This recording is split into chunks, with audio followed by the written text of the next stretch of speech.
నమస్తే మిత్రులారా, welcome to AV news. నేను మీ కడారి శ్రీనివాస్. మార్నింగ్ న్యూస్లో మనం ప్రతిరోజు నేటి తరం పేపర్ని విశ్లేషణ చేసుకునే కార్యక్రమానికి శ్రీకారం చుట్టాం.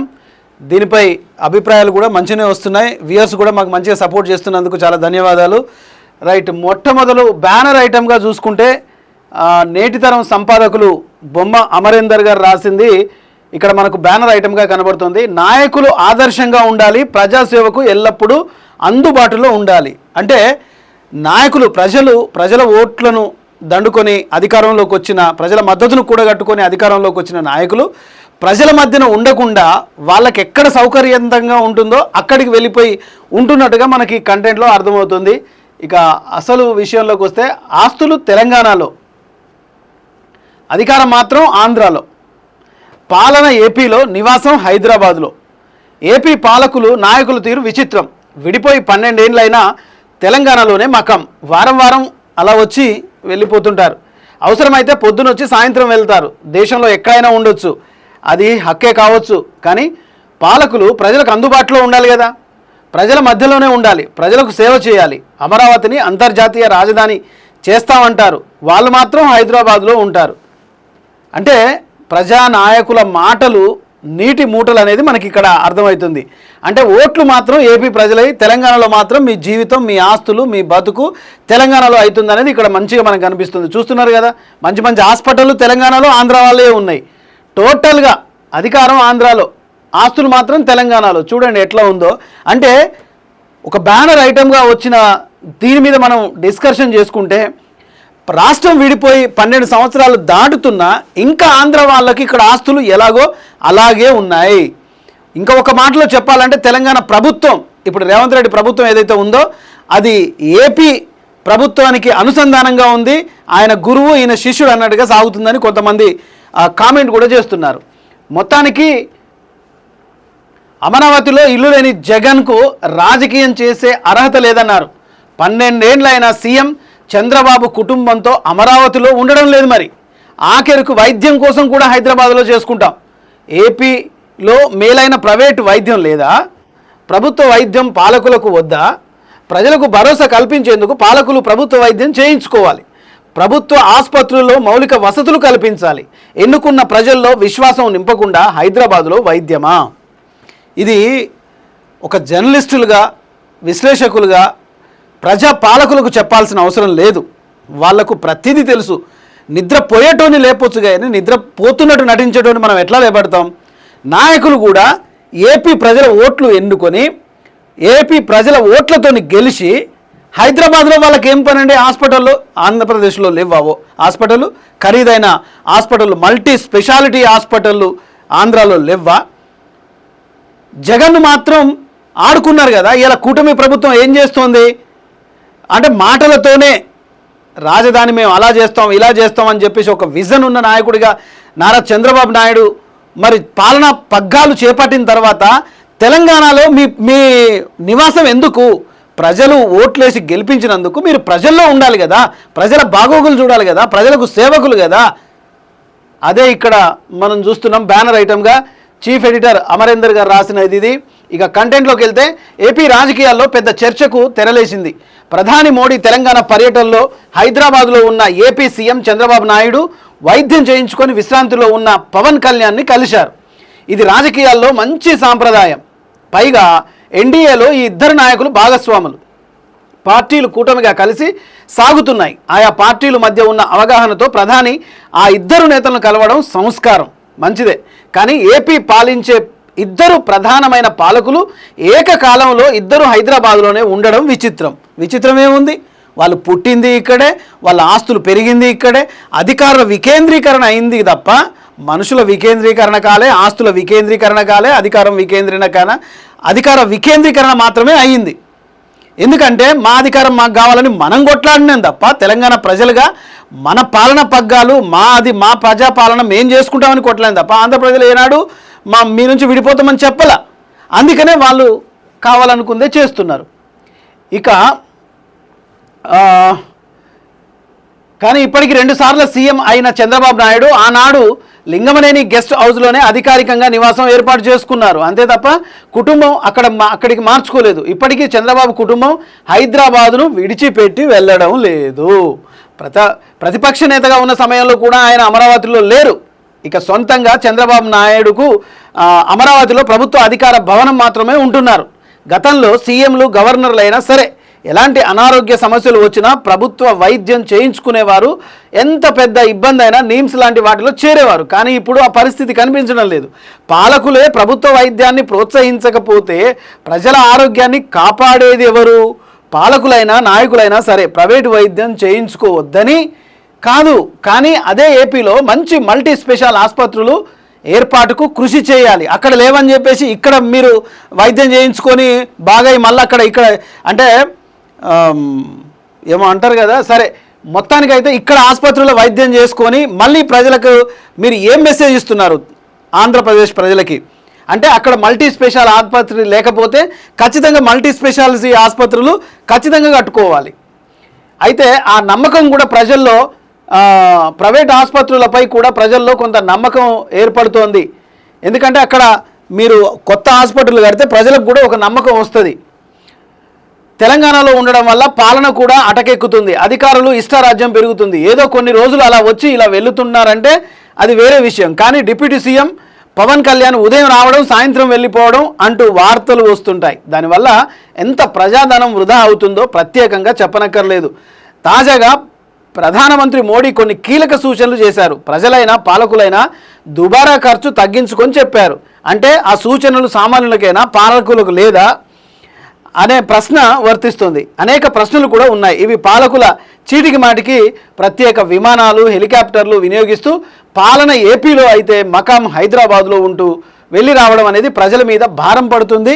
ఏపీ ప్రజల నమ్మకాన్ని కూడా పూర్తిగా కోల్పోతారు. ఏపీ ప్రజలారా ఒకసారి మీరు అర్థం చేసుకోండి. మీ డిప్యూటీ సీఎము, మీ సీఎము అంటే ఇలా సాయంత్రం వచ్చేసి పొద్దున వచ్చి సాయంత్రం తెలంగాణ నుంచి మళ్ళీ అక్కడికి వెళ్ళిపోతూ ఉంటే మీ పాలన ఎవరు చూడాలి? మీ సంక్షేమం ఎవరు చూడాలి? మీ అభివృద్ధి ఎవరు చూడాలి? మీ బాధలు ఎవరు చూడాలి? మీ కన్నీళ్ళు ఎవరు దూడ్చాలి? మీకు సపోర్ట్గా ఎవరు నిలవాలి? హైదరాబాద్లో వచ్చి మకాం చేస్తే అంటే ఇలాంటి వారి కోసమేనా కూటమి ఏర్పడింది? అధికారం కోసమే అన్నట్టుగా కూటమి ఇలా ఏర్పడిందంటే కేవలం అధికారం కోసమే అన్నట్టుగా ఇక్కడ మనకు అర్థమవుతుంది. ప్రజలు అర్థం చేసుకోవాల్సింది ఏంది?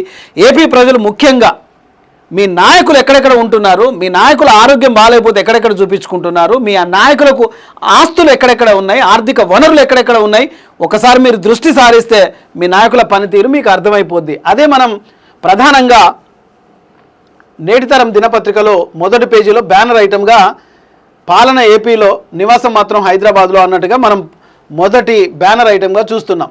ఇక రెండో పేజీలోకి వెళ్తే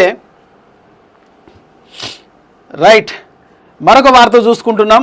విద్యార్థుల జీవితాల్లో పూర్తిగా వాళ్ళ జీవితాన్ని ఆగం చేసే న్యూస్ చదవాలంటేనే అసలు తెలంగాణ రాష్ట్రాన్ని ఎందుకు తెచ్చుకున్నామా అనే ఒక ఆలోచనకు రావాల్సి వస్తుంది. నీట్ రద్దు విద్యార్థులకు శాపంగా ఎన్డీఏ వైఫల్యం. కేటీఆర్ ప్రశ్నాపత్రం లీక్తో నీట్ పరీక్ష రద్దు కావడం కేంద్రానికి సిగ్గుచేటని బీఆర్ఎస్ వర్కింగ్ ప్రెసిడెంట్ కేటీఆర్ ఘాటుగా విమర్శించారు. ఎన్డీఏ వైఫల్యం విద్యార్థులకు శాపంగా మారిందన్నారు. ఏకంగా 100కు పైగా ప్రశ్నలు పరీక్షకు ముందు రోజే లీక్ అయ్యాయని, కష్టపడి చదివిన విద్యార్థుల జీవితాల్లో కేంద్రం చెలగాటమాడిందని ఆక్షేపించారు. 2024లోనూ ప్రశ్నపత్రం లీక్ అయిందన్నారు. ఎన్డీఏ ప్రభుత్వం వైఫల్యం వల్లే మరోసారి అలాంటి పరిస్థితి వచ్చిందని ఇక్కడ ప్రతిపక్ష నేతగా కేటీఆర్ అంటున్నారు. కేటీఆర్ అనకపోయినా పాలకులకు, రాష్ట్ర ప్రభుత్వానికి, కేంద్ర ప్రభుత్వానికి కాస్తనన్న సిగ్గుండాలి. పిల్లల జీవితాలతో ఆటాడుకుంటప్పుడు ఒక పరీక్ష రాస్తున్నప్పుడు, నీట్ పరీక్ష అంటే అంత ఆషామాషియా? వాడు నీట్ పరీక్షకు ఎగ్జామ్ రాయాలంటే ముందు కోచింగ్ సెంటర్లకు వెళ్తాడు. కోచింగ్ సెంటర్లకు ఎన్ని ఫీజులు కట్టాలి? మళ్ళీ నీట్ ఎగ్జామ్ రాయడానికి 3,000 రూపాయలు మళ్ళీ మీకు గవర్నమెంట్కు మళ్ళీ మీకు కట్టాలి. ఆ 3,000 రూపాయలు ఇడిపాయే. వాడికి ఆ తెల్లందాక చదివి ఎగ్జాము రాస్తే ఇవాళ బెస్ట్ మార్కులు వస్తాయని ఆశపడ్డ పిల్లల జీవితాల్లో మన్ను పోసినట్టే కదా. ఇది మీ పాలనా వ్యవస్థ. కేంద్ర రాష్ట్ర ప్రభుత్వాలను గట్టిగా కడిగి పాడేయాల. ఎందుకంటే పిల్లల జీవితాలతో ఇలాంటి చెలగాటమాడే ప్రభుత్వాలకు అసలు పాలించే అధికారం లేదు. నైతిక బాధ్యత వహించి మీరు రాజీనామా చేసి మా చేతగాదరా బాబు, ప్రజా పాలకులారా, ప్రజలారా మీరే ఏలుకోండి అని చెప్పాల. ఇలా పిల్లలకు నీట్ పరీక్షను ప్రశ్నపత్రం లీకేజ్ అయిపోతే నిన్న సగం మంది విద్యార్థులు నానా అవస్థకు గురైపోయారు. తల్లిదండ్రులు అయితే అసలు వద్దే వద్దు, ఈ చదువులే వద్దు, ఈ పరీక్షలే వద్దు, ఏదన్నా బిజినెస్ చేసుకుందాం, హ్యాపీగా బతుకుదాం. ఏం చదువుకుంటేనే బ్రతుకుతారా? బిజినెస్ చేసుకుంటే బతకరా? స్కిల్ డెవలప్మెంట్తోని బతకలేరా? చదువు అనేది జీవితానికి ఒక ప్రధాన మెట్టు. ఖచ్చితంగా ప్రతి మనిషి చదువుకోవాలి. ఆ చదువుకున్న విద్యార్థులకు మీరు నీట్ ఎగ్జామ్ పెట్టడానికి కూడా మీకు అంత బద్ధకం అయిపోతే లీకేజ్ ఎందుకు అవుతుందండి? జనరల్గా లీకేజ్ ఎందుకు అవుతుంది? అత్యాశకు పాల్పడిన కొంతమంది దుర్మార్గులు వ్యవస్థలో ఇలాంటి చీడ పురుగులున్నన్ని రోజులు ఇలాంటి పరీక్షలన్నీ రద్దయిపోతాయి, విద్యార్థుల జీవితాలు నేలపాలైపోతాయి. ఇదొక వార్తను మనం చూస్తున్నాం. మరిగా ఇంకొక వార్త చూసుకుంటే చమురు సంక్షోభం భారత్లోనే కాదు అంతటా పొదుపు మంత్రమే. ప్రపంచవ్యాప్తంగా నెలకొన్న చమురు సంక్షోభం వేళ పౌరులకు ప్రధానమంత్రి మోదీ కీలక విజ్ఞప్తి చేశారు. పెట్రోల్ డీజిల్ వినియోగాన్ని తగ్గించేందుకు ఎలక్ట్రికల్ వాహనాలను వినియోగించాలని, వర్క్ ఫ్రమ్ ఆన్లైన్ సమావేశాలకు ప్రాధాన్యత ఇవ్వాలని పిలుపునిచ్చారు. అవసర ప్రయాణాలను తగ్గించుకోవాలని చూశారు. కరెక్టే, మన ఇంట్లో కూడా సాంప్రదాయ కుటుంబాల్లో కాకుండా ఉమ్మడి కుటుంబాలు ఉన్నప్పుడు కూడా చాలా వరకు మన పెద్దలు, మన తండ్రులు కానీ లేదా తాతలు కానీ ముత్తాతలు కానీ వాళ్ళ కాలంలో ప్రతిదీ ఒక లెక్క చొప్పున ఆర్థిక మనం ఎంత సంపాదిస్తున్నామో అంతకంటే ఇంత ₹1 వెనకేసుకోరా పిల్లగా అని చెప్పేసి చెప్పేవాళ్ళు. అంటే దాని అర్థం కూడా ఇవాళ కూడా ప్రపంచం మొత్తం ఇతర దేశాల్లో ఈ యుద్ధం జరుగుతున్న సందర్భంగా మనకు ఒక 16 రోజుల వరకు ఇంధన నిల్వలు సరిపోయేంతగా ఉందని మనం న్యూస్లో చూస్తున్నాం. అలాగే పసిడి బంగారాన్ని కొనడం కూడా బంద్ చేయడం చెప్పారు. అంటే ప్రధాని మోడీ మన తెలంగాణ రాష్ట్ర పర్యటనకు వచ్చినప్పుడు ఆయన చెప్పిన మాటలు ఒక్కసారి మనం చూస్తే ఖచ్చితంగా రాబోయే రోజుల్లో ఆర్థిక సంక్షోభం ఏర్పడుతుందనేది కొట్టొచ్చినట్టుగా కనిపిస్తుంది. అదే మనం ఇక్కడ చూస్తున్నాం. ఇక అలాగే ప్రతి ఒక్కరూ నాకు కారు ఉంది కదా, నాకు బండి ఉంది కదా అని చెప్పేసి వాళ్ళు రోడ్డు మీదకి రాకుండా ప్రభుత్వ వాహనాలు, మెట్రో అయితేనేమి లేకపోతే ఆర్టీసీని అయితేనేమి ఇలాంటి వాహనాలు వాడుకొని కొద్దిగా పొదుపు చేయాలని చెప్పేసి ఒక తండ్రిగా ప్రధానమంత్రి అన్ని రాష్ట్రాలకు పిలుపునిస్తున్న నేపథ్యంలో మనకు కూడా తెలంగాణకు వచ్చి ఆయన అదే చెప్పాడు. అదే వార్తను మనం ఇక్కడ చూస్తున్నాం. ముఖ్యంగా బాధేసేది ఏంటంటే ఈ నీట్ రద్దు అనేది ఇక మీకు ఈ విద్యా వ్యవస్థ నడపడము కేంద్ర రాష్ట్ర ప్రభుత్వాలకు చేత కాదు. ఎందుకంటే ప్రతి దగ్గర డబ్బేనా, ప్రతి దగ్గర అవినీతేనా? ఇక విద్యార్థుల దగ్గర కూడా మీరు అవినీతి చేస్తున్నారంటే, ఒక పరీక్ష విలువ లేకుండా చేస్తున్నారంటే అసలు మీకు పెట్టాలా పరీక్షలు? విద్యార్థులకు కాదు, విద్యార్థుల జీవితాలతో కాదు, మీకు పరీక్షలు పెట్టి మిమ్మల్ని ఫెయిల్ చేస్తే అప్పుడు మీదేందో అర్థమవుతుంది. అప్పటిదాకా మీరు ఇట్లనే చేస్తారు, జీవితాలు ఇట్లనే ఆగమైపోతాయి. ఇక మరొక వార్తను చూస్తున్నాం. ధాన్యం సేకరణలో నిర్లక్ష్యం సహించం, సజావుగా వరి మొక్కజొన్న కొనుగోళ్లు. ధాన్యం వెంటనే లారీలో తరలించాల్సిందే, అవసరమైతే పోలీస్ సాయంతో ధాన్యం సేకరణ. లారీలు పంపకుంటే క్రిమినల్ కేసులు పెట్టండి. కలెక్టర్లకు సీఎం రేవంత్ రెడ్డి స్పష్టమైన ఆదేశాలు. మంచిదే. ధాన్యం సేకరణ, మొక్కజొన్న కొనుగోళ్ల విషయంలో నిర్లక్ష్యం వహిస్తే సహించేది లేదని ముఖ్యమంత్రి రేవంత్ రెడ్డి స్పష్టం చేశారు. ధాన్యం లోడ్ తరలించేందుకు ఒప్పందం మేరకు సరిపడా లారీలను అందుబాటులో ఉందని, కాంట్రాక్టర్లను ఉపేక్షించొద్దని, అవసరమైతే అలాంటి వారిపై క్రిమినల్ కేసులకు కూడా వెనకాడొద్దని ముఖ్యమంత్రి ఈ సందర్భంగా అధికారులను ఆదేశించారు. మొక్కజొన్న పంట ఎక్కువగా వచ్చే జిల్లాల కలెక్టర్లు కొనుగోళ్ల విషయంలో అప్రమత్తంగా ఉండాలన్నారు. ఎక్కడా రైతులకు ఇబ్బందులు కలగొద్దని తెలిపారు.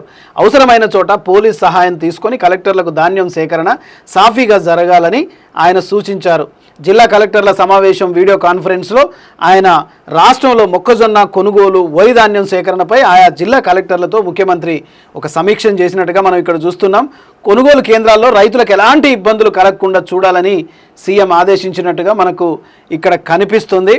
సో గన్ని బ్యాగులు కానీ హమాలీలు కానీ కొరత లేకుండా చూసుకోవాలన్నట్టుగా మనం ఇక్కడ, అంటే రైతులకు ఎలాంటి ఇబ్బంది కలగకుండా వరి, ముఖ్యంగా మొక్కజొన్న, అంటే మనం ఇవాళ పౌర సరఫరాల శాఖ న్యూస్ ఒకటి మనం ఒకసారి గుర్తు చేసుకుంటే రేషన్ కార్డు ఉన్న వాళ్ళకు కూడా ఈ మొక్కజొన్న కూడా ఇంకో 5 ఐటమ్స్ ఎక్కువగా వైట్ రేషన్ కార్డు ఉన్న వాళ్ళకి ఇవ్వాలనే ఆలోచనకు వచ్చిన సందర్భంలో ప్రభుత్వం ఈ వరి మొక్కజొన్న కొనుగోలు విషయంలో ఏ అధికారుల ఆలస్యం కానీ జాప్యం కానీ రైతులకు ఇబ్బంది కలిగించే ఏ విషయంలోనైనా వాళ్ళపై క్రిమినల్ కేసు పెట్టండి అని అంటారు. కానీ మరి ఆ కలెక్టర్లు కూడా ఖచ్చితంగా చేస్తారు, చేయరని కాదు. కానీ ఈ దళారీ వ్యవస్థ ఉన్నన్ని రోజులు అధికారులు ఆడిందే ఆట పాడిందే పాట. ప్రతిదీ ముఖ్యమంత్రి గారే చూసుకోవాలంటే కాదు కదా. ఆయా నియోజకవర్గాల్లో ఆయా జిల్లా కలెక్టర్లు పాలనా పగ్గాలు ఎవరైతే చేతిలో ఉన్నాయో వాళ్ళు చూసుకోవాలి. సో ఇది. ఇక మరొక విషయం చూస్తున్నాం. జూన్ 2 ఇందిరమ్మ ఇళ్ళ రెండో విడత పంపిణీ, రెండో విడతపై 21న కేబినెట్ ఖరారు చేస్తాం. స్పెషల్ డ్రైవ్ ద్వారా డబుల్ ఇండ్ల పంపిణీ, అధికారులతో సమీక్ష నిర్వహించిన మంత్రి పొంగులేటి. సో మొత్తానికి రాష్ట్ర ఆవిర్భావ దినోత్సవం సందర్భంగా జూన్ 2న ఇందిరమ్మ ఇళ్ళ రెండో విడత పంపిణీ ప్రారంభిస్తున్నట్లు గృహ నిర్మాణ శాఖ మంత్రి పొంగులేటి ఆయన ఒక వార్తను చూస్తున్నాం. ఆదిలాబాదులో ప్రారంభిస్తామని చెప్పారు. గృహ నిర్మాణ శాఖ అధికారులతో మంత్రి సమీక్ష నిర్వహించారు. రెండో విడత ఇందిరమ్మ ఇళ్ల విధి విధానాలను ఈ నెల 21న జరిగే మంత్రివర్గ సమావేశంలో ఖరారు చేస్తామని చెప్పారు. ఇందిరమ్మ ఇళ్ల కోసం స్థలాలు గుర్తించి ప్రతిపాదనలు సిద్ధం చేయాలని మంత్రి ఆదేశించారు. పెండింగ్లో ఉన్న డబుల్ బెడ్రూమ్ ఇళ్లను లబ్ధిదారులకు ఇచ్చేందుకు స్పెషల్ డ్రైవ్ నిర్వహించాలన్నారు. నిజంగా స్పెషల్ డ్రైవ్ నిర్వహిస్తారో మీరు ఏదా పారదర్శకంగా చూస్తారో కానీ ఆ డబుల్ బెడ్రూమ్ ఇచ్చే ఆ విషయంలో మాత్రం ఖచ్చితంగా నిరుపేదలు, ఆ ఇల్లు లేని వారికే ఇల్లు ఇస్తే దానికి అర్థం పర్థం ఉంటుంది. మా కార్యకర్త, మా పార్టీ కార్యకర్తలకి మేము ఇచ్చుకుంటాం అని చెప్పేసుకున్న గత ప్రభుత్వానికి ప్రజలు ఏ విధంగా చరమగీతం పాడారో మీరు ఆ అధికారాన్ని దుర్వినియోగం చేస్తే ప్రజలు కూడా మీకు అదే ఇస్తారు. ఇక మరొక వార్తను చూసుకుంటే హైకోర్టును ఆశ్రయించిన బండి భగీరథ్. ఫోక్సో కేసులో హైకోర్టును ఆశ్రయించిన బండి భగీరథ్ 14న విచారించనున్న వెకేషన్ బెంచ్. కేంద్ర మంత్రి బండి సంజయ్ కుమారుడు బండి భగీరథ్ హైకోర్టును ఆశ్రయించారు. షేట్ బషీరాబాద్ పోలీస్ స్టేషన్లో నమోదైన ఫోక్సో కేసులో మధ్యంతర బెయిల్ కోరుతూ బండి భగీరథ్ పిటిషన్ దాఖలు చేశారు. హైకోర్టుకు వేసవి సెలవు కావడంతో వెకేషన్ బెంచ్లో ఈ పిటిషన్ వేశారు. ఇంకొక విషయం ఏంటంటే ఈయన బండి భగీరథ్ పారిపోయాడని చెప్పేసి వాల్ పోస్టర్లు కూడా నేను వస్తుండే చూసిన, మొత్తం వాల్ పోస్టర్లు వేసి కూర్చున్నారు. అయితే ప్రతిపక్షాలు అయితేనేమి, లేకపోతే మహిళా సంఘాలు అయితేనేమి, లేకపోతే ఆ పార్టీలో బీజేపీ పార్టీలో ఉన్న ఆ మహిళా నేతలు అయితేనేమి నిన్న మాట్లాడకపోవడంపై మనం ఒక వీడియో చేశాము అది. సో దాని మూలంగా ఈయన కనిపిస్తలేడు 4 రోజుల నుంచి. కేంద్ర సహాయక హోంశాఖ మంత్రి కొడుకు ఈ పోలీసులకు దొరుకుతలేడంటే అంతకంటే సిగ్గుచేటు ఇంకోటి ఉండదు. ఆయన పోయేమో హైకోర్టును ఆశ్రయించిండట. హైకోర్టు ఏం చెప్తుంది? నువ్వు చేసిన ఘనకార్యానికి హైకోర్టును సిగ్గు లేకుండా పోయి మళ్ళీ హైకోర్టులో మళ్ళీ పిటిషన్ వేస్తే హైకోర్టు ఏం చేస్తుంది? నీ ఆధారాలన్నీ చూసేసి మళ్ళీ హైకోర్టు శిక్ష పడింది అనుకో, ఖచ్చితంగా 20 ఏళ్ళు ఖచ్చితంగా పోతామని న్యాయ నిపుణులు చెప్తున్న మాట. సరే, ఆయన కనిపించడం లేదన్నారు కదా, ఆయన హైకోర్టుకు పోయి ఆయన హైకోర్టును తీసుకొని మళ్ళీ ఒక పిటిషన్ వేసి ఎమర్జెన్సీ నన్ను అరెస్ట్ చేస్తారేమో అని చెప్పి అన్ని దొంగ బుద్ధులు, లంగచేతలు. రైట్, మరొక వార్తను చూస్తున్నాం. ఏపీ తెలంగాణ అవసరాల మేరకు కృష్ణా జలాలను వినియోగించుకోవాలి. ఏపీ తెలంగాణ తాగునీటి అవసరాల మేరకు కృష్ణా జలాలను వినియోగించుకోవాలని కృష్ణా నది యాజమాన్యం బోర్డు సమావేశంలో నిర్ణయించారు. హైదరాబాద్లో జరిగిన కేఆర్ఎంబి త్రిసభ్య కమిటీ సమావేశంలో ఇరు రాష్ట్రాల అధికారులు కూడా పాల్గొన్నట్టుగా మనకి ఇక్కడ చూస్తున్నాం. ఇక రెండో పేజీలో ఇది ఉంది. రైట్, మరొక వార్తను చూస్తున్నాం. నీట్ పేపర్ లీకేజీ కేంద్రానిదే బాధ్యత. పేపర్ లీకేజీపై సమగ్ర విచారణ చేపట్టాలి. ఎంపీ చామల కిరణ్ కుమార్ రెడ్డి డిమాండ్ చేస్తున్నారు. కరెక్టే, మీ ప్రభుత్వం వైఫల్యం కూడా ఏందో కూడా చెప్పాలి. కేంద్ర ప్రభుత్వం ఒక్కటే కాదు, మీ ప్రభుత్వ వైఫల్యం ఏంది కూడా అది చెప్తే ప్రజలు నమ్ముతారు. దేశవ్యాప్తంగా నీట్ పరీక్ష రద్దు కావడంపై ఎంపీ చామల కిరణ్ కుమార్ రెడ్డి తీవ్రంగా స్పందించారు. ఆయన మీడియాతో మాట్లాడుతూ మే 3వ తేదీన జరిగిన నీట్ పరీక్షను రద్దు చేయాలని అన్నారు. నీట్ పరీక్ష రద్దుకు National Test Agency, central education ministry, కేంద్రంలో అధికారంలో ఉన్న బీజేపీతే బాధ్యత. కేంద్రంలో బీజేపీ బాధ్యత, రాష్ట్రంలో మీ కాంగ్రెస్ బాధ్యత. మీరిద్దరు కలిసి రాజకీయ శక్తులు కలిసి విద్యార్థుల జీవితాన్ని బుగ్గిపాలు చేస్తున్నారు. వాళ్ళు కట్టిన ఫీజులు, వాళ్ళు చదువుకోవడానికి ఆ ఇన్స్టిట్యూషన్ ప్రారంభోత్సవంలో గవర్నర్ గారు సెంట్రల్ జైలుకి వెళ్ళి చూస్తున్నాడు. ఆయన గతంలో అక్కడ ఆయన చదువుకునే రోజుల్లో జైలు బ్రిటిష్ పాలకుల్లో ఎంత దుర్భరంగా ఉండేయో ఆయన ఒకసారి గుర్తు చేసుకున్నారు. అయితే జైల్లో ఏర్పాటు చేసిన మ్యూజియం ఫీల్ ద జైల్ను ఆయన ప్రారంభించినట్టుగా ఇక్కడ చూస్తున్నాం. అనంతరం గవర్నర్ శివప్రతాప్ శుక్లా మాట్లాడుతూ స్వాతంత్రానికి పూర్వం జైల్లో గడిపిన వారు ఎలా ఉండేవారనే విషయం ఈ మ్యూజియం చూస్తే తెలుస్తుందన్నారు. నిజానికి ఇలాంటి మ్యూజియం ఖచ్చితంగా ఉండాలి. మన చరిత్రలను, మన పోరాట చరిత్రలను అన్నిటినీ తెలియజెప్పడానికి ఈనాటి యువతరానికి, నవతరానికి చెప్పాలి అంటే ఇలాంటి మ్యూజియంలు ఎన్నో అవసరమైన బాధ్యత కూడా ఉంది. రైట్, మరొక వార్త చూస్తున్నాం. బండి కుమారుడిని తప్పించే యత్నం, సిట్ విచారణ పేరుతో కాలయాపన, మాజీ మంత్రి వేముల ప్రశాంత్ రెడ్డి విమర్శలు. కరెక్టే, ఇక అదొక ప్రాబ్లం, ఇదొక ప్రాబ్లం, అన్ని ప్రాబ్లం తీసుకొచ్చి ఓ 15 రోజులే బండి సంజయ్ కొడుకైనా లేదా బండి సంజయ్ రాజకీయ జీవితం అయినా ఓ 15 రోజులు 20 రోజులు మాట్లాడుకుంటారు, మా అంటే ఒక నెల మాట్లాడుకుంటారు. ఆ తర్వాత ప్రజలు చాలా బిజీ కదా, మీడియా కూడా రోజు రోజు కొత్తదనం కావాలా, ఇది కాకపోతే ఇంకోటి ఏంది అనేది మొత్తం చూసుకొని ఆయన అరెస్ట్ చేస్తారా? మీరు బండి భగీరథను అరెస్ట్ చేస్తారా? శుద్ధం కదా. అరెస్టు చేస్తే తెలంగాణలో కాంగ్రెస్ ప్రభుత్వానికి బీజేపీకి లైఫ్ అనేది ఉంటుంది. ఒకవేళ అరెస్టు చేయకపోతే మాత్రం రాబోయే ఎన్నికల్లో, సార్వత్రిక ఎన్నికల్లో ఈ 2 పార్టీలకు చిప్పగతే ఉంటుంది ఖచ్చితంగా. ఇది నేను అంటున్న మాట కాదు, ప్రజల్లో నానుతున్న విషయం, నేను విన్న విషయం. ఎందుకంటే ప్రజలకు మీ పాలన మీద నమ్మకం పోయింది. అంటే మీ పిల్లలకైతేనేమో ఒకలాంటి చట్టాన్ని మీ చేతిలో తీసుకుంటారు, అదే మంది పిల్లలకు జనాభా అదే వేరే సాదా బీద పేద ప్రజలకైతేనేమో అసలు మీరు పట్టించుకోరు. పార్టీ లైనప్ మాట్లాడట. ఈ లైనప్లు పాడుగాను. ఒక పార్టీనిలో మాకు తెలియదండి, ఇంకా పోలీసులు విచారణ చేస్తున్నారు కదా, మరి మీరు ఏమున్నారు, మరి గడ్డి పీక నీకు ఉన్నారా మీరంతా? సోషల్ మీడియాలో పూర్తిగా మొత్తం ఆధారాలు తీసుకుంటే ఇలా తెలంగాణ శ్యాము ఆ జీడిమెట్ల దగ్గర ఆమరణ నిరాహార దీక్ష చేస్తుండట. పోయి పలకరించినారు, మహిళా నేతలంతా ఉన్నారు కదా, కొట్టుకుంటున్నారు కదా, వాళ్ళంతా పోయి మద్దతు తెలపండి. ఎక్కడ పడితే అక్కడ మహిళలు వీళ్ళంతా ఉన్నారు కదా, అరెస్ట్ చేయాలని మీరు అందరు తీసుకుపోయి ఒక ఆమరణ నిరాహార దీక్ష చేయండి. హైకోర్టు ముందరనే చేద్దాం అందరం, నేను కూడా వస్తాను నిరాహార దీక్ష చేయడానికి. హైకోర్టు ముందరనే చేద్దాం నిరాహార దీక్ష. వెంటనే ఇలాంటి దుర్మార్గాలను పోలీసులకు పట్టించాలి, కోర్టుకు పట్టించాలి, విచారణ జరగాలి. విచారణలో ఏ విషయాలు తేలుతాయో ప్రజల డొమైన్లో పెట్టాలి. ఖచ్చితంగా ఇలాంటి నేరస్తులను జైల్లో 20 ఏళ్ళు కాదు 40 ఏళ్ళు పెట్టినా అసలు ఏం పాపం కూడా తలగదు. మాట్లాడితే దేవుని పేరు చెప్పి, ధర్మం పేరు చెప్పి, అన్నా ఎవడన్నా ఒక కేంద్ర సహాయ మంత్రిగా పనిచేస్తున్న బండి సంజయ్ గారు మాట్లాడే ప్రతి మాట విద్వేషపూరితంగా యువతను ప్రేరేపించే విధంగానే ఉంటున్నాయి తప్ప ఒక్కటన్నా ఆయన సామాజికంగా, రాజకీయంగా, అభివృద్ధి, సంక్షేమం గురించి ఎప్పుడన్నా మాట్లాడినది ఉందా? ఎప్పుడు మాట్లాడినా దేశం కోసం, ధర్మం కోసం, జై శ్రీరామ్, జై తెలంగాణ. తెలంగాణకు శ్రీరామునికి సంబంధం ఏముంది? అసలు శ్రీరాముని చరిత్ర గురించి బండి సంజయ్కి ఏం తెలుసు అని చెప్పి సోషల్ మీడియాలో దుమ్మెత్తిపోస్తున్నారు. అనవసరంగా దేవుని భగవంతుని పేరు చెప్పి మీ రాజకీయ లబ్ధి కోసం ఇతిహాసాలను, చరిత్రలను వాడుకుంటున్నారు. కాలగర్భంలో దోషులుగా మిగిలిపోక తప్పదు. ఎందుకంటే ప్రతి మనిషికి ఒక కర్మ ఉంటుంది. ఆ కర్మ ప్రకారంగా తీర్పు కాలమే నిర్ణయిస్తుంది. ప్రకృతి, పంచభూతాలు చాలా గొప్పవి. మనం మాట్లాడే ప్రతి మాటను ఈ నేచర్ వింటుంది. ఖచ్చితంగా దానికి సమాధానం నేచరే అందిస్తుంది. రైట్, 2వ పేజీలో మనం ఈ న్యూస్ అంతా చూస్తున్నాం. ఇక 3వ పేజీలో మనం ఒకసారి నేటి తరం పేపర్ని చూసుకుంటే 3వ పేజీలో మనం చూస్తున్నాం, ధాన్యం సేకరణలో నిర్లక్ష్యం సహించకూడదు అని సీఎం చెప్పిన మాటను మనం తరువాయిగా చూస్తున్నాం. ఇక జూన్ 2న ఇందిరమ్మ ఇళ్ల 2వ విడత, అది కూడా మనం చూస్తూ ఉన్నాం. మరొకటి, బండి కుమారుడిని తప్పించే యత్నం కాదు, అది పూర్తిగా ప్రయత్నం.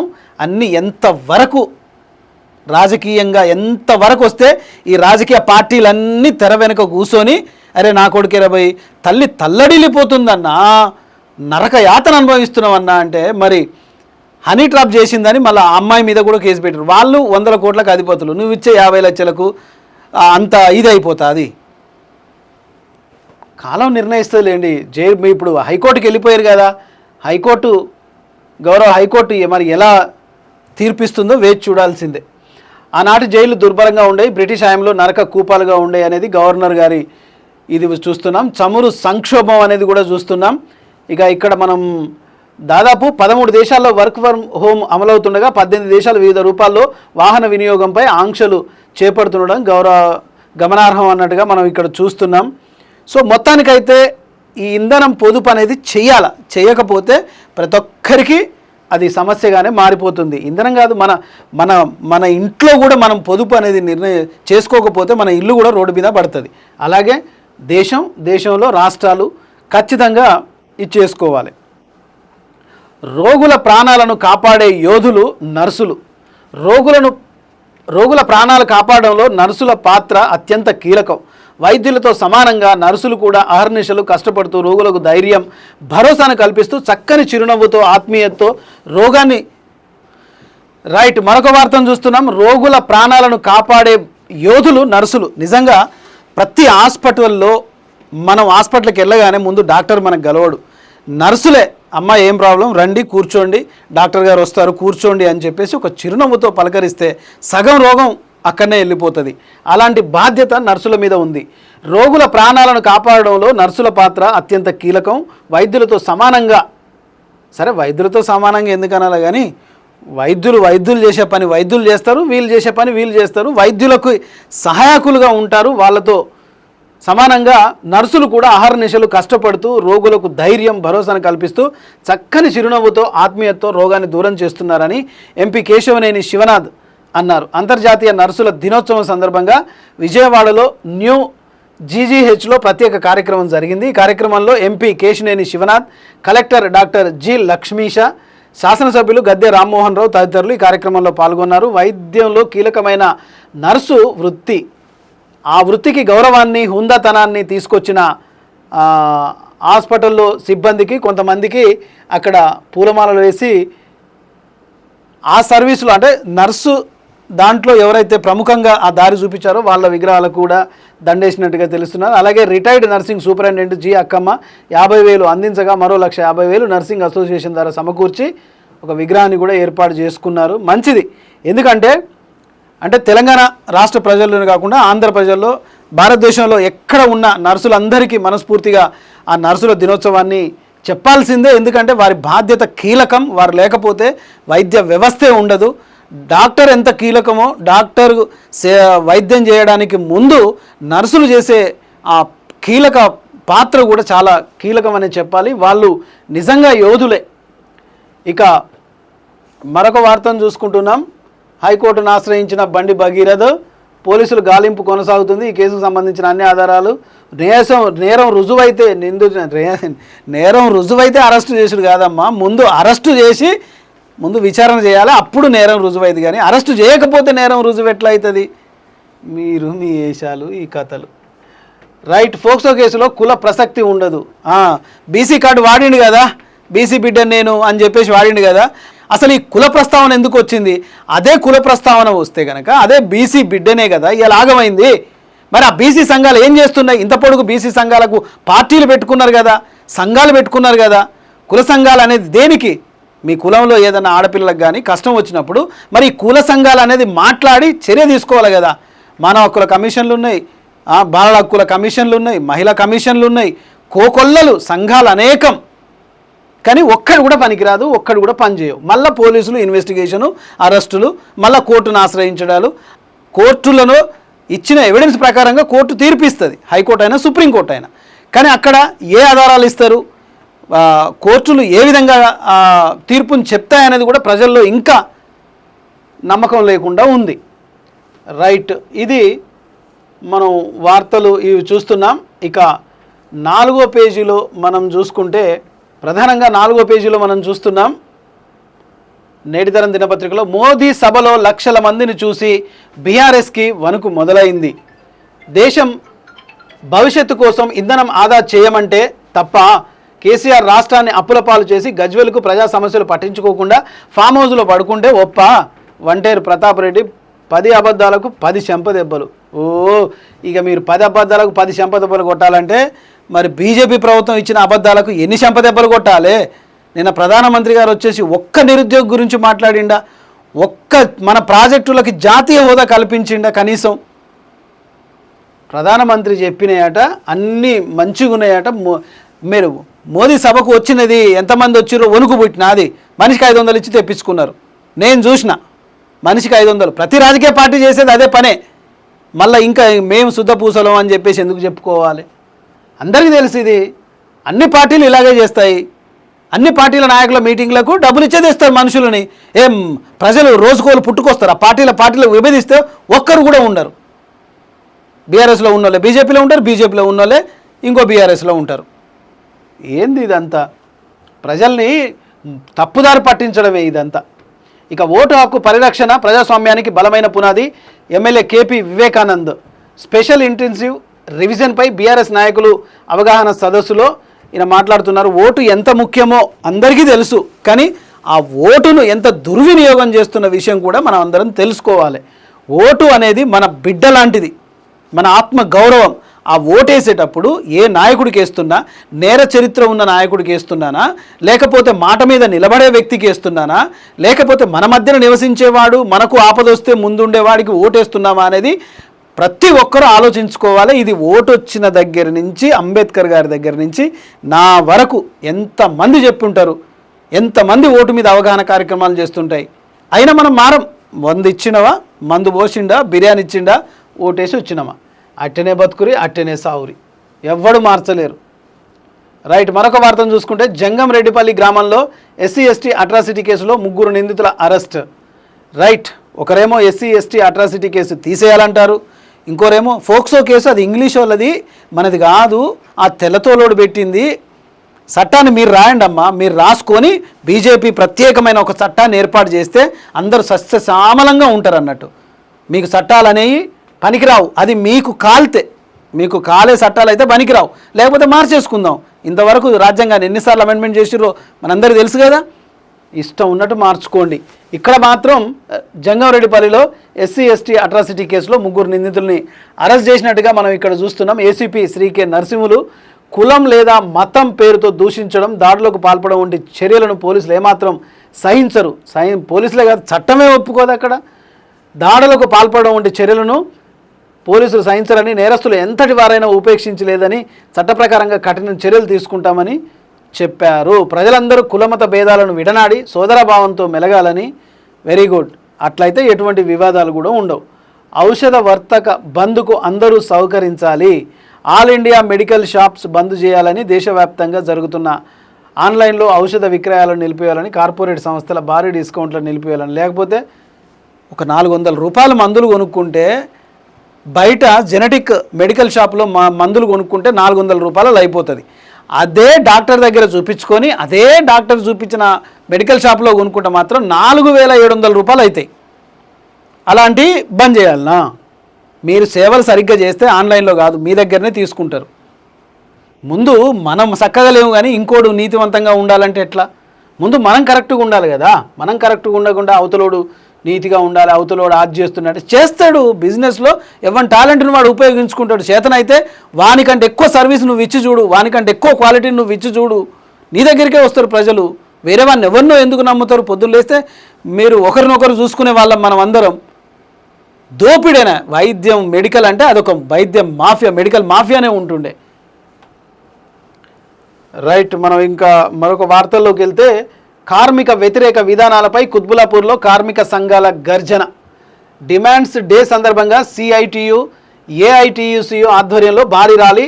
నూతన లేబర్ కోడ్లు రద్దు చేయాలి, కనీస వేతనం 26,000 అమలు చేయాలని డిమాండ్ చేస్తూ ఉన్నారు. ఇలాంటి కార్మిక సంఘాలు ఖచ్చితంగా రావాలి. కార్మికులందరూ ఒక్కటిగా ఉండాలి. కార్మికుల ఐక్యత వర్ధిల్లాలి. కార్మికుల శ్రమ దోపిడీ నశించాలి. కార్మికుల డిమాండ్లు వెంటనే అమలు కావాలి. ఇది ఖచ్చితంగా మంచి వార్త. ఇలాంటి వార్తలు ఇవాళ రేపు న్యూస్ అంటే న్యూసెన్స్ ఎక్కువ, న్యూస్ తక్కువగా ఉన్న రోజుల్లో మనం ఉంటున్నాం. కాబట్టి మనం ఏవీ న్యూస్ ద్వారా నేటి తరం న్యూస్ పేపర్లో అన్ని వాస్తవాలే చెప్తాం, వాస్తవాలే చదువుతాం. ఒక సమాజానికి మంచి దిశానిర్దేశాన్నే చేస్తామని చెప్తున్నా. ఇక మరొక వార్త చూసుకుంటే కేంద్ర మంత్రికి చట్టం చుట్టమా? ఏం కాదు, ఎవరికైనా చుట్టమే ఏం కాదు. నీకైనా మనకైనా ఎవరికైనా చట్టం చట్టమే. బండి సంజయ్ కుమార్ నుండి వెంటనే అరెస్ట్ చేయాలి. కేంద్ర మంత్రి కుమారుడు పారిపోవడం ఏంటి? చట్టాల మీద గౌరవం లేని కేంద్ర హోంశాఖ సహాయ మంత్రి బండి సంజయ్ని బర్తరఫ్ చేయాలి. గుంజపడుగు హరిప్రసాద్ కరీంనగర్ తెలంగాణ రక్షణ సేన బీఆర్ఎస్ కవితమ్మ పార్టీ లీడర్. ఇక ఇదంతా మనం చూస్తూనే ఉన్నాం. ఇవన్నీ అధికారం కోసం వచ్చిన పిల్ల పార్టీలే. కానీ అంటే రాష్ట్రంలో ప్రాంతీయ పార్టీల మనుగడ పటిష్టంగా ఉన్నన్ని రోజులు ప్రజలు ఆరోగ్యంగా ఉంటారు, సౌఖ్యంగా ఉంటారు, సంక్షేమం అభివృద్ధి మంచిగా జరుగుతాయి. ఎప్పుడైతే ప్రాంతీయ పార్టీల మనుగడ దెబ్బతింటుంది, కేంద్ర పార్టీల సహాయ సహకారాలు కోరుతారో అప్పటి నుంచి ప్రాంతీయ పార్టీల మలినం ఏర్పడి పూర్తిగా పొల్యూషన్ అయిపోతుంది. ఇప్పుడు పొల్యూషన్ అయిపోయింది కాబట్టే ఇలా మనం కష్టాలు పడాల్సి వస్తుంది. ఇక మొత్తానికి చూసుకుంటే కొండగట్టుకు బయలుదేరిన హనుమాన్ స్వాములు. సిద్దిపేట జిల్లా గజ్వేల్ మండలం అహ్మదీపూర్ గ్రామంలో హనుమాన్ మాల ధారణ భక్తులు సాయంత్రం కొండగట్టుకు బయలుదేరారు. ఈ సందర్భంగా హనుమాన్ స్వాములు బాలరాజ్ గౌడ్ మాట్లాడుతూ హనుమాన్ జయంతి నాటికి కొండగట్టుకు చేరుకోనున్నట్లుగా తెలిపారు. పాదయాత్ర ద్వారా హనుమాన్ భక్తులు హనుమాన్ మాల ధారణ చేసి ఇక్కడ పాదయాత్ర చేస్తున్నట్టుగా మనం ఇక్కడ చూస్తున్నాం. మరొక వార్త చూస్తుంటే రైట్, స్టేషన్ గణపూర్ ఆర్టీసీ బస్టాండ్లో క్యాంటీన్కి తాళం.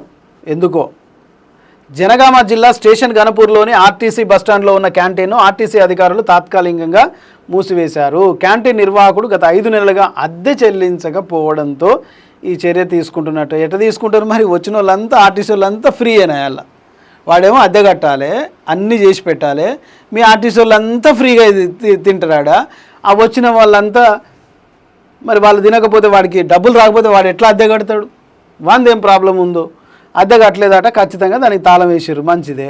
ఈ నేపథ్యంలో క్యాంటీన్ నిర్వాహకుడు మరో 4 రోజులు గడువు కోరినట్టు సమాచారం అందుతోంది. గడువు లోపల అద్దె చెల్లించకపోతే కాంట్రాక్టును పూర్తిగా రద్దు చేస్తామని అధికారులు. చేయండి, అద్దె చెల్లించకపోతే ఎవడైనా కాంట్రాక్టును చేసేయాల్సిందే. రైట్, ఇది ఇక మనం 4వ పేజీలో మనం ఈ వార్త చూసుకుంటే, నేటి తరం వార్త చూసుకుంటే ఇది ఉంది. ఇక ఫైనల్గా మనం 5వ పేజీలో వార్తను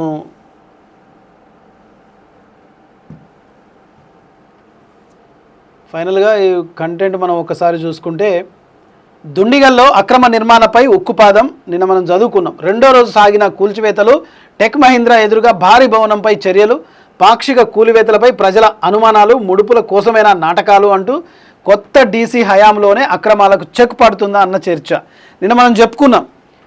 దుండిగల్లో కొత్త డీసీ కొరడా జులిపిస్తున్నారు. అక్రమ నిర్మాణదారులు వాళ్ళ జోబులు నింపుకోవడానికి ప్రభుత్వ ఖజానాకు గండి కొడుతున్న నేపథ్యంలో ఎంత మంచిగా కట్టుకుంటున్నారు చూడండి.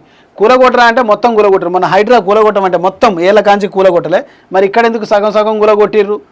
జస్ట్ కొన్ని హోల్స్ చేసి కొన్ని పొక్కలు పెట్టేసి అట్లా నామమాత్రంగానే చేసిరని ప్రజలు దుమ్మెత్తి పోస్తున్నారు. ఈ డీసీ కూడా ఏమైనా పొల్యూషన్ అయిపోతాడా, లేకపోతే ఈ అక్రమ నిర్మాణాలన్నీ ఆపుతారా అని చెప్పేసి ఇక్కడ మనం వార్త చూస్తున్నాం. కలెక్టర్లతో రంగంలోకి దిగిన టౌన్ ప్లానింగ్ సిబ్బంది. Assistant city planar ACP Srinivas ఆధ్వర్యంలో టౌన్ ప్లానింగ్ సిబ్బంది భారీ బందోబస్తు మధ్య కూల్చివేతలు చేపట్టారు. ఎటువంటి అనుమతులు లేకుండా నిర్మిస్తున్న G+5 అంతస్తుల భవనాన్ని గుర్తించిన అధికారులు కట్టర్ల సాయంతో స్లాబులను, గోడలను ధ్వంసం చేశారు. ధ్వంసం చేసి ఈడొక పొక్క, ఈడొక పొక్క. సో డిప్యూటీ కమిషనర్ ఆదేశాల మేరకే ఈ చర్యలు చేపట్టినట్టు అధికారులు చెప్తున్నారు. అనుమతికి మించిన ఆస్తులు పూర్తిగా ఎందుకు తొలగించడం లేదు అన్నది ఇప్పుడు జనాల నుంచి వస్తున్న ప్రశ్న. అక్రమంగా నిర్మాణం గుర్తించిన భవనాల విషయంలో పూర్తి స్థాయి చర్యలు తీసుకోవడం లేదని స్థానికులు మండిపడుతున్నారు. పాక్షిక కూల్చివేతల వెనుక వసూళ్ల ఆరోపణలు. అది విషయం. వసూళ్ళు కావాలి.